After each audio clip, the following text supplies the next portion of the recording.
నమస్తే, welcome to meta news.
ఇక మ్యాటర్లోకి వస్తే, గత 5 ఏళ్ల వైసీపీ పాలనలో 7 కొండల పైన అవినీతి అక్రమాలు రాజ్యమేలాయి.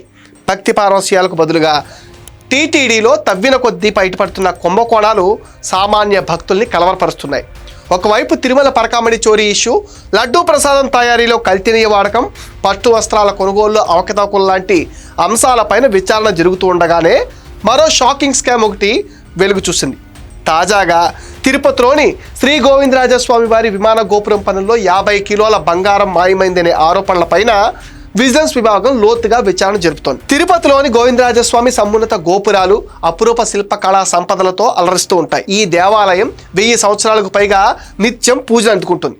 శయనమూర్తిగా ఉన్న స్వామివారిని దర్శనం అనేక పాపాలను తొలగిస్తుందని భక్తుల అపార నమ్మకం. తిరుమల వెళ్లే యాత్రికులు ఇక్కడ స్వామివారిని దర్శించుకోవటం సాంప్రదాయంగా వస్తుంది. నిత్యం వేలాది మంది యాత్రికులతో రద్దీగా ఉండే గోవిందరాజస్వామి ఆలయంలో 50 కిలోల బంగారం మాయం కావటం అనేది భక్తుల్ని షాక్కి గురి చేస్తుంది.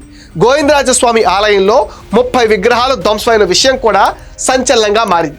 వైసీపీ హయాంలో 2022 నుంచి 23 మధ్యకాలంలో గోవిందరాజస్వామి ఆలయ విమాన గోపురానికి బంగారు తాపడం పనులు చేయించేందుకు తిరుమల తిరుపతి దేవస్థానం 100 కిలోల బంగారం కేటాయించింది. ఇందులో భాగంగా 9 పొరలతో తాపడం చేయాల్సి ఉంది. అయితే 2 పొరలతో తాపడం సరిపెట్టి దాదాపుగా సగం బంగారాన్ని మాయం చేశారని ఆరోపణలు కూడా వెలువెత్తుతున్నాయి. విమాన గోపురం పైన 30 విగ్రహాలు ధ్వంసం చేసి ఆ పైన బంగారు తాపడం పనులు చేసినట్లుగా అప్పట్లోనే ఆ ఆరోపణలు కూడా వచ్చాయి.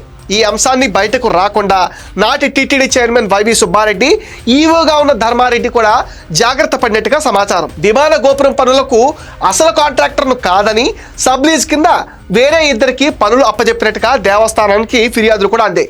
ప్రస్తుతం ఈ అంశం పైన దేవస్థానం విజిలెన్స్ విభాగం చాలా లోతుగా విచారణ చేపట్టింది. అప్పటి ఫిర్యాదుదారుల నుంచి వివరాలు సేకరించడంలో విజిలెన్స్ నిమగ్నమైంది. ఆలయంలో బంగారు తాపడం పనులు చేసిన కార్మికులను కూడా విచారించి ఎన్ని విగ్రహాలు ధ్వంసం చేశారు, బంగారం ఎంత వాడారు అనే అంశంపైన ఆరా తీస్తుంది.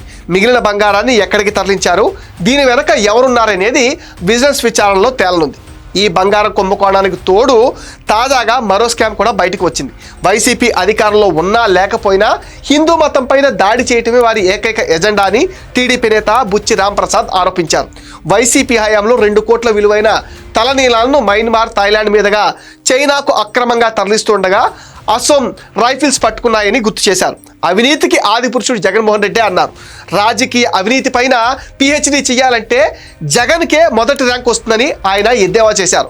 12 ఏళ్లుగా బెయిల్పై ఉంటూ రాజకీయాలు చేస్తున్న వ్యక్తి పరకామణిలో దేవుడి సొమ్ము దొంగతనం చేయటం ఒక చిన్న తప్పుగా కనిపిస్తుందని ఆయన విమర్శించారు. దొంగతనాన్ని లోక్ అదాలత్తో సెటిల్మెంట్ చేసుకోవడం అనేది కొత్త సిద్ధాంతానికి వైసీపీ తెరపైకి తెచ్చిందని దుయ్యపట్టారు. తండ్రి అధికారంలో ఉన్నప్పుడు తన హయాంలో కూడా వేల కోట్ల రూపాయలు దోపిడీ చేసి ఆ అవినీతిని చట్టబద్ధం చేయడం జగన్కు అలవాటుగా మారిందని ఆరోపించారు. బాబాయి గొడ్డలిపోటు రహస్యాలు తెలిసిన వారి కథ ఎలా ముగిసిందో పరకామణి కేసులో కూడా అదే జరుగుతుంది అన్నారు. దేవుణ్ణే దోచేస్తే కలియుగ స్వామి చూస్తూ ఊరుకుంటాడా? త్వరలోనే ఈ కేసులో గజ దొంగల చరిత్ర వెలుగులోకి వస్తుందన్నారు. దేవుడు సొమ్ము దోచేసిన వైసీపీ దొంగలను ప్రజలు క్షమించాలని బుచ్చి రాంప్రసాద్ హెచ్చరించారు. పరకామణి వ్యవహారంలో దోషుల్ని బయటపెట్టాలని హిందూ మతం సంఘాలు కూడా డిమాండ్ చేస్తున్నాయి. హిందువులంటే వైసీపీ నేతలకు అంతహీనంగా కనిపిస్తున్నారా అని ఏపీ సాధు పరిషత్ అధ్యక్షుడు శ్రీనివాసానంద సరస్వతి ఆగ్రహించారు. వెంకటేశ్వర స్వామి గురించి మాట్లాడేటప్పుడు ఎంతో భక్తిభావం ఉండాలని, హైకోర్టు మొట్టికాయలు వేసిన జగన్కు బుద్ధి రాలేదని విమర్శించారు. హిందూ మతం దేవాలయాలపైన దాడి చేయటమే వైసీపీ పనిగా పెట్టుకుందని శ్రీనివాసానంద సరస్వతి అన్నారు. ఈ వరుస కుంభకోణాలు చూస్తే దేవుడు సొమ్మును కూడా వదలని దౌర్భాగ్య స్థితికి గత వైసీపీ పాలన నెలకొందని స్పష్టమవుతుంది.